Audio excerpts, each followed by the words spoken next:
Hi, this is Dustin Madison.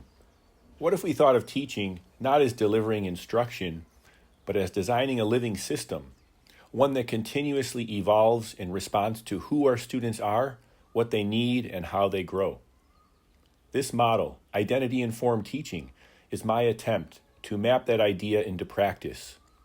It is inspired by systems thinking approaches and reimagines the universal problem-solving grid through a pedagogical lens, turning a problem-solving cycle into a story of relational coherence between belief, design, and feedback. Let me walk you through the key spaces. We'll start at the top right with learner context and entry points. This is where everything begins, not with standards or text, but with students. I ask, who are they? What do they bring into this space? What are the cultural, cognitive, or emotional dimensions that shape how they learn? Tools like student reflections and diagnostic check-ins help me understand their starting points, and more importantly, their possibilities. From there, I move into the instructional design and routine space. This is where I translate my beliefs into action. Here I use signature routines like risky question or text to scaffold inquiry and design experiences that are responsive, not generic. These aren't just activities. They're intentional structures that reflect my core values of agency, authorship, and interdisciplinary thinking. Next, in the student workspace, I shift from teacher moves to student meaning making. I don't just look at what students produce. I examine how they're expressing understanding, how they're experimenting with voice, and how they're constructing meaning on their own terms.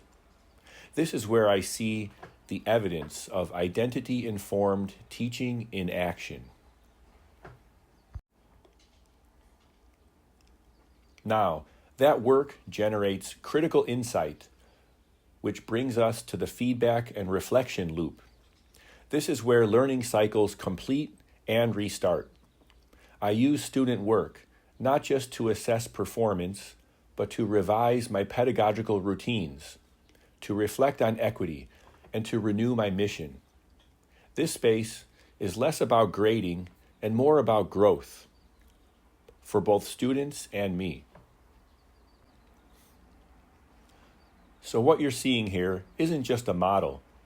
It's a map of my teaching identity, not as a set of disconnected tasks, but as a responsive system of relational design. And in that system, every student voice, every routine, and every reflection is part of the story. This diagram shows how my classroom functions as a feedback-driven system.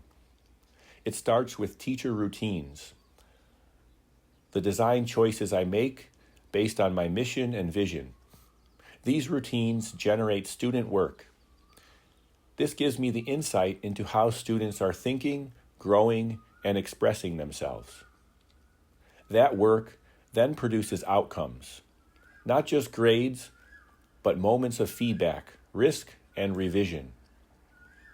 Those outcomes flow back to me as viability metrics.